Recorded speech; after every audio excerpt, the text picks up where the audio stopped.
불신을 제하십시오. 이스라엘 백성이 음식과 물이 부족하여 끊임없이 불평하고 원망함으로써 일을 행하지 못했습니다. 항상 우리의 일을 공급하시는 것이 당신의 아버지의 선하신 뜻이라는 걸 기억하십시오. 예수님께서 마태복음 6장 23절에서 33절에 말씀하셨습니다. 너희의 아버지는 너희 먹을 음식과 마실 물, 입을 옷, 머리 위에 지붕이 필요하다는 것을 알고 계신다. 너희의 아버지는 이 모든 것이 너희에게 있어야 할 줄을 아시고 반드시 공급하실 것이다. 너희들은 이것에 근심 걱정할 필요가 없다. 너희의 무릎을 꿇고 너희의 모든 구할 것을 감사함으로 하나님께 아뢰라. 성경은 매우 분명히 말합니다. 하나님께 너희의 모든 구할 것을 아뢰라. 그분은 반드시 너희의 모든 필요를 채워주실 것이다. 그분은 반드시 그렇게 하실 것이다. 이것이 작든 크든 하나님은 반드시 공급하실 것입니다. 여러분이 그분을 완전히 신뢰하고 전적으로 신뢰할 때 하나님이 여러분의 삶에서 여호와 이레보다 더 큰 분이 되실 것입니다. 하나님은 여러분이 하나님을 신뢰하고 있다는 것을 보기를 원하십니다.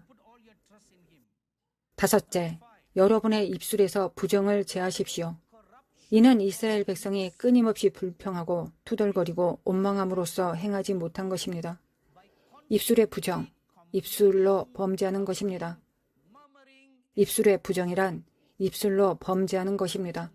여러분이 하는 말, 덕이 없는 말, 불건전한 말, 서로 비판하는 것, 목사님을 비판하고 다른 하나님의 사람을 비판하고 자신의 교회를 비판하고 다른 교회를 비판하는 이것이 여러분 입술의 부정입니다. 이스라엘 백성이 이에서 실패했습니다. 그들은 왜 그렇게 하지 못하였나요? 끊임없이 불평하고 원망하고 험담하고 결코 감사하지 않았습니다. 민수기를 읽으면 거기서 이 모든 예를 발견할 것입니다. 이스라엘 자손들이 어떻게 선지자 모세를 대적하여 끊임없이 원망했는지 알 수 있습니다. 그들은 먹을 음식이 없어서 불평하고 그를 대적하여 원망합니다. 그리고 얼마 후에 그들은 심지어 하나님을 대적하여 원망하기까지 대담해졌습니다.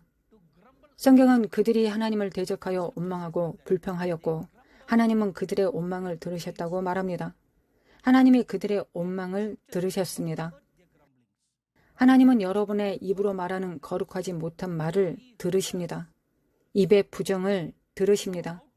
알다시피 여러분의 입술에서 오직 한 가지만 흐를 수 있습니다.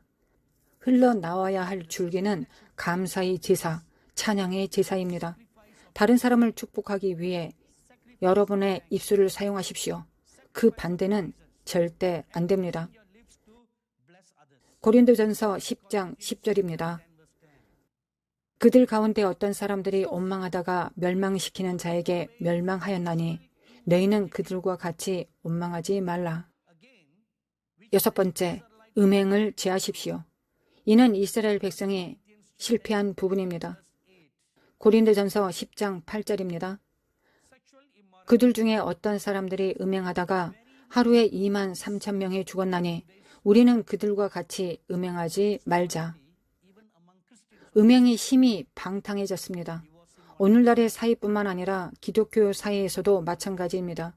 서로 이혼하고 음행하고 간음하고 그것이 삶의 또 다른 부분과 다름없게 되었습니다. 더 이상 범죄나 죄악된 행위가 아닙니다. 왜 그럴까요? 왜냐하면 일반적으로 교회의 가장 높은 사람부터 가장 낮은 사람까지 모두 그렇게 하고 있기 때문입니다. 회중은 목사가 그런 음행을 저지르고 나서 강단에 올라가서 음행이 괜찮다고 말하는 것을 봅니다. 회중이 그것으로부터 무엇을 배웁니까? 괜찮다는 것을 배웁니다. 목사는 지역교회의 머리이고 그 아래는 몸입니다. 그래서 머리가 부정하면 무엇이 흘러갈까요? 부정이 흘러갑니다. 이 강단은 거룩한 곳이어야 합니다. 강단은 언약궤를 상징하고 하나님의 영광이 임하여 목사님이나 설교자가 말씀을 전할 때 그 옆에 영광이 임하여 서 있기 때문입니다.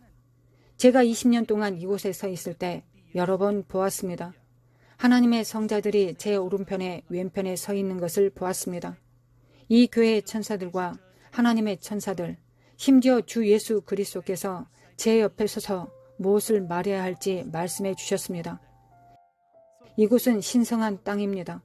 그냥 단순히 아무 장소이지 않습니다. 하나님의 사람이 여기 서서 말씀을 전할 때 회중에게 생수의 강이 흐릅니다. 하나님의 임재가 여기에 있기 때문에 모든 종류의 생수의 강이 흐릅니다. 회중이 필요로 하는 축복이 무엇이든 회중 가운데 있는 모든 사람을 축복하기 위해 여기서 강이 흘러나올 것입니다. 치유가 필요하면 치유의 강이 흘러나올 것입니다. 다른 필요가 무엇이든 특정한 강이 흘러나올 것입니다. 그런데 타락한 죄 많은 사람이 여기 서 있으면 무엇이 흘러나올까요? 부패한 강, 부도덕의 강, 부정한 물이 흘러나올 것입니다. 회중이 무엇을 마실까요? 부정한 물입니다. 그러면 어떻게 될까요? 부정한 사람이 됩니다. 여기 방문하신 분 중에 그런 교회에 다닌다면 거기서 나오십시오.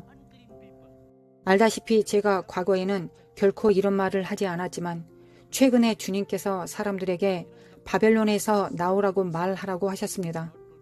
그런 썩고 타락한 교회에서 나오라. 그런 타락한 사역자 아래 있지 말라. 왜냐하면 너희가 타락할 것이기 때문이다.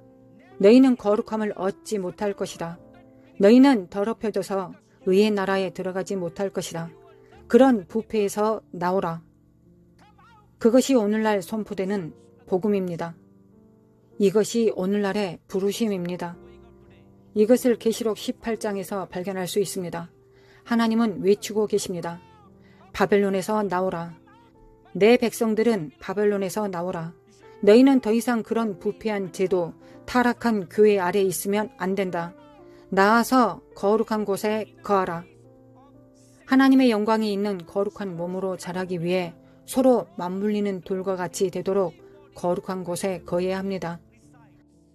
여러분은 그런 회중, 그런 건물의 일부가 되어야 합니다. 그러면 거룩한 성전으로 함께 성장할 수 있습니다.